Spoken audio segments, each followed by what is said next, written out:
Right after FTX's collapse, every major bank in this country announced a new partnership with the New York Fed to establish a new digital currency. Oh, digital currency, the one they can regulate and control. Citigroup, Wells Fargo, MasterCard, HSBC, all working on a 12-week digital dollar pilot. So what does this mean long term? Well, if they have control of your money because it's digital, you can't stash it under your bed. If they don't like what you say, they can turn it off and you're impoverished. In other words, this whole thing is a bigger scam even than it seems, and it was made possible by political sloganeering. And Sam Bankman-Fried, if nothing else, is not stupid, and he knows that well. In other words, if you suspected all this was a scam, all the moral posturing, all the lectures you get about how they're great and you're bad, this was all a way to blind you to the fact that there was a massive ripoff going on, you might be on the right track. Tucker, bringing the heat, but recent information reveals a startling plan by Klaus Schwab and the World Economic Forum to gradually transition to a global CBDC implant. Yes, you heard that right. An implant. Rightfully so, CBDCs are raising concerns about personal freedoms and privacy. However, amidst this dark prospect, opposition has risen, and it's from the decentralized power of Bitcoin and those who dare to speak the truth. A critical clash of ideologies looms as the world is grappling with the future of finance and human autonomy. We got a lot to cover. Let's go. The Chinese last month unveiled the world's first digital currency from a major power. Currency that would not be printed, but would exist only in cyberspace on your phone, for example. Is the Fed working on a digital dollar? We are actually evaluating that. Most major countries are now looking at the possibility of having a digital currency and really asking the question. Imagine a government that creates money that has an expiration date, and if you don't use it, it'll disappear. That's happening already with the digital yuan, and Americans are rightfully skeptical. President Biden issued an executive order to explore the creation of a U.S. central bank digital currency, effectively converting the dollar into a centralized digital currency. Now let's dig into CBDCs with some clips. First, these two from the Redacted podcast. And, well, you could say things are moving right along for the globalist parasites. Now we know FedNow is up and running and almost every central bank is going here, but the implications could be vastly more concerning and more dystopian than many people could have ever imagined. Now let's dive into the first clip. New report just published this week by the Bank for International Settlements explains how our new digital money system is about to work. We've been warning you that this was coming for a long time on this show. Also, we weren't the only ones predicting this. It was predicted in a little book, you might have heard of it, called The Bible, The Mark of the Beast. For one thing, this is how this new system would operate. According to them, the Bank for International Settlements, the new reserve currency, forget the dollar as you know it, basically. This will be the new reserve currency, which is how they want to label it and how they are labeling it. This would be used to settle all transactions. As everyone moves away from the US dollar right now, this seems like perfect timing to be moving to this new system. So are they purposefully torpedoing the US dollar in preparation for a global new reserve currency? One might wonder, right? We don't believe in conspiracy theories around here, but you have to wonder. It could include the confiscation of all property, physical property. By assigning it, every item would receive a real world. Every real world item would receive its own unique digital token. Then we're going to take your property and tokenize it ourselves. Is the idea. And they won't come out and say this, but that's exactly what some people are worried about, is that they would take your items, they would take your physical property and do it for you, or confiscate it altogether if you're not willing to comply. And think of it like contraband. It would be considered contraband. Imagine trying to go through the airport or airport security with that laptop that you didn't have tokenized, so there's no digital footprint of it. Oh, what is that? What is that item that you're carrying there? Why do you have that there? Oh, I'm sorry, I didn't have it registered with the government. I don't have a digital ID for that item? No worry, we'll take it off your hands. So your digital wallet, your car, your house, your laptop, your phone, all of it assigned a digital token. Inside those tokens would be a set of rules for how each item can and cannot be used so that each person can be controlled and conditioned directly by the central bank. You've used your digital wallet to buy your allotment of beef or chicken this month, you're cut off. You're cut off. Your wallet is not limited. Your wallet is now limited until next month. And by the way, you think this is like a conspiracy theory? The Federal Reserve, literally on their website, loves and talks about the benefits of expiring currency, the expiration of currency. And hey, China's already doing it in part. So there's already limitations and expiration of currency. We already have this. And the Fed is openly talking about this on their website. Think this is a dream? Okay, just wait until it happens. They don't like Bitcoin. They absolutely don't like a lot of these other cryptocurrencies. Sorry, that's outlawed. You need to use America's digital currency or the EU's digital currency. That is controlled by a central power. You don't need to imagine it because it's already happening. But more importantly, it's all about the control. Buried towards the end of this report is this nugget on who would control these transactions. And again, this is why no one's covering this story, because it's nuanced and it takes time to explain this all. So you're just going to wind up one day with this thing in your wallet, a digital wallet, and no one's going to explain this to you. In this report, buried deep in this, like 40 pages deep, I stumbled across this. The governance section of a unified ledger could follow existing arrangements whereby central banks and regulated private participants take part in governance under established rules. For example, when money and payments are involved in a ledger, the central bank will necessarily play a role as the provider of the ultimate settlement asset. Its specific involvement in governance arrangements could take various forms, much as it does in the case of traditional payment systems, where public ownership, regulation, and oversight, as well as private mutual ownership, are viable options. So, in other words, the Fed will play a necessary role as the provider and the ultimate settlement decider in these transactions. A global CBDC is bad enough, dystopian enough, but what about a CBDC implanted? I mean, that's an understatement to say the potential dystopian implications, right? But this is where they're taking it, and the ramifications are massive, massive. Let's take a look at some. First off, loss of privacy. If they implant someone with some chip, their digital CBDC mark of the beast, it could lead to constant monitoring of individuals, worse than we already have today, their financial activities. You have no more personal privacy. Governments and central authorities will track every transaction, and they're going to gain unprecedented insight into people's spending habits, leading to surveillance abuses that we can only imagine. And we're going to get into this with the video clips, but an implanted CBDC could enable authorities to manipulate and control the economy more directly. Good for them!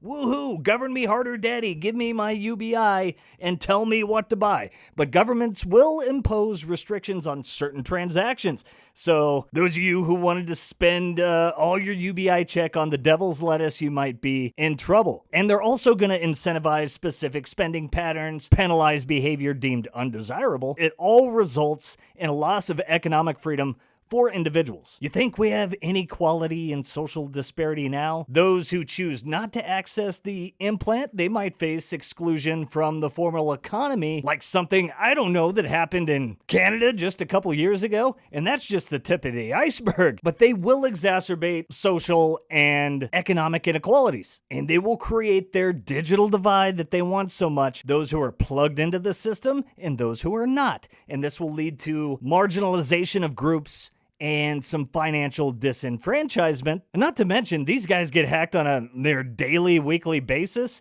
at the U.S. government. Let's talk about the technological vulnerabilities. So an implanted CBDC, this can expose you to risks like malfunction, system hacks, cyber attacks, loss of funds, identity theft, or even malicious activities, potentially causing widespread chaos and financial instability. Oh, wait, that's the problem they said it was going to fix. And this is something they love. Your loss of financial autonomy. Implanting the Klaus Schwab chip in humans would mean that the government or central bank have the power to seize your assets, control spending directly, and this bypasses all traditional legal processes and fundamentally challenges the notion of financial sovereignty and individual ownership. They want you to own nothing and be happy. Oh, what about the ethical concerns? The idea of implanting this in humans, I mean, come on. How this is not seen as a violation of personal liberties, and there aren't more discussions about the boundaries between state and individuals' bodies. I mean, I thought it was my body, my choice, right? Oh yeah, that shit died 2 years ago too, didn't it? There will be resistance, and a lot of that will be through Bitcoin, but some individuals might resist this system, beginning circular economies using alternative forms of money like Bitcoin, leading to the creation of underground economies, black markets. But let's get into this because I want to show you the clip, and it's pretty wild. But, you know, after the past 3 years, I mean, I'm not really that surprised. Richard Werner is an economist who is a World Economic Forum insider. Think of him as a whistleblower against these globalists. He was chosen by Klaus Schwab at the time as a global leader. Here he explains how the CBDC, or central bank digital currency, will start off on our phones as an app, but then move to something far more nefarious. An implant in your hand. Yes, a chip in your hand. Listen. And what people don't mention is, what do these CBDCs actually look like? You know, at the moment, there's a bit of talk about this being phone-based apps. And yes, that is the initial phase. But what was already ready around 2015 is the ultimate goal. What they really want, apparently, I was told by a central banker, is, you know, CBDCs looks like a small grain of rice that they want to put under your skin, which is, in my view, a violation of human dignity. And they realize there is a hurdle. So to get people to accept this, there will be, you know, why suddenly all the billionaires saying, let's have universal basic income? Because the story is going to be, oh, now we've created this vast unemployment and disruption and crises. Well, we need universal basic income. You will get 2,000 euros into your account every month. But of course, to run this efficiently, we need to use the latest technology. So, you know, you need the CBDC chip implant. This is not some fever dream, by the way. Where did this come from? This was explained in great detail by Klaus Schwab himself in 2016. Listen. Aujourd'hui, au bout de ça, on parle de puces qu'on pourra s'implanter. Ce sera quand ça? Certainement dans les 10 années à venir. Et d'abord, on va les implanter dans nos vêtements, c'est-à-dire wearables, comme on le dit. Et après, on pourrait s'imaginer qu'on les implante dans nos cerveaux ou dans notre peau. Et à la fin, peut-être il y a une communication directe entre notre cerveau et le monde digital.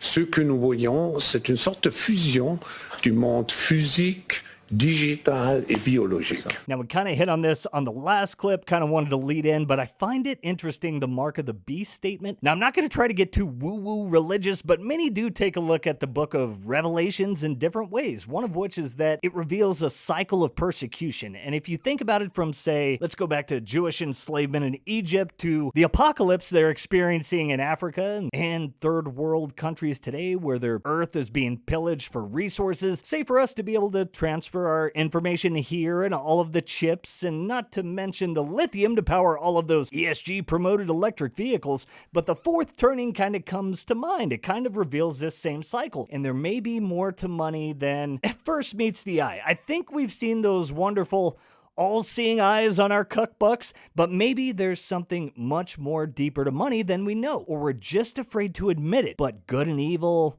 angel and demon, Bitcoin and CBDC. But you're going to focus on that money. You're going to love and cherish the money. Once you love and cherish the money and you'll do anything to get the money, then that's when you sold your soul, my brother. Now, what they got to there at the end, the fusion of humanity, biological life with dystopian tech, a digital universe, a matrix, if you will. Now, why would somebody want to do such a thing? Obviously pure evil, but power and control. By merging biological and digital elements, these leaders could aim to enhance their power and control over society, augmenting humans with tech might grant them unprecedented authority and influence over the lives of individuals. And this is what they want. They've been telling you this. The implications of surveillance and manipulation, blending biological, digital aspects, could enable leaders to monitor and manipulate people's thoughts, emotions, actions, making it pretty easy to maintain their dominance over the population. Another interesting thing that could result from this. Evil leaders seeking to extend their lifespans through advanced tech, consolidating their power over generations. Kind of reminds me of something. It's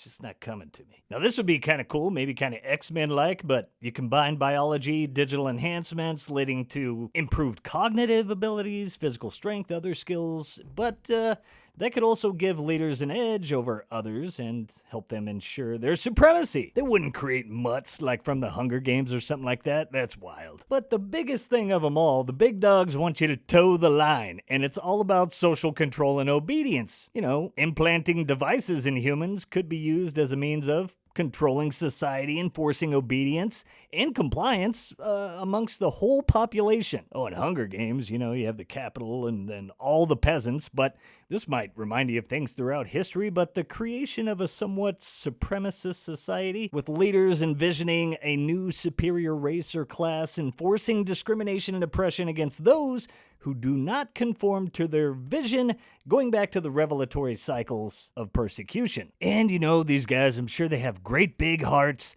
and they believe that merging human biology with tech represents the next stage of evolution, or that it's necessary for the survival and progress of humanity, even if it comes at the cost of individual freedoms. Hate to bust your bubble, but that's bullshit. And these wonderful people, they want to create their technological utopia, Klaus Schwab's wonderland, where they see the integration of biology, technology as a path to their utopic society, and they are the architects of this beautiful society that they believe to be perfect, even if it means imposing their vision on others, and it doesn't look too, fun or exciting. But again, like we told you, while it is dark, there is Bitcoin. And I believe for the first time, we touched on this, the cycle of revelation through these CBDCs. Not only is the release of the tech an extreme marketing ploy for Bitcoin, but through its monetary properties, Bitcoin's decentralization, the ultimate freedom technology, I truly believe that this coming battle for the future of money is the battle for the future of humanity. Now, let's go ahead and check out this clip from Michael Saylor. Every time a politician wants to ban guns, there's an explosion in demand to buy guns, right? And so talk about CBDCs really as a marketing event that causes everyone to think about a world where they don't own their own money. And that makes them think, well, what kind of money could I acquire that I would own? And the most censorship-resistant monetary network in the world is Bitcoin. So interest in CBDCs is just going to drive more feverish interest in Bitcoin. It's actually driving awareness, and Bitcoin is growing as people become more aware that they need something which is non-sovereign, store of value, nation-state resistant. So, and if there's hyperinflation, people want Bitcoin. That's why they are thinking about Bitcoin in Argentina or in Nigeria or anywhere in Africa right now. If there's moderate inflation, people that are sensitive to it will go for Bitcoin, and then the people that think the inflation will go away will look at it as an oddity.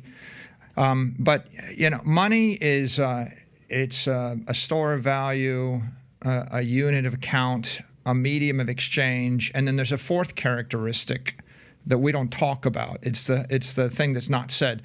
It's a system of control.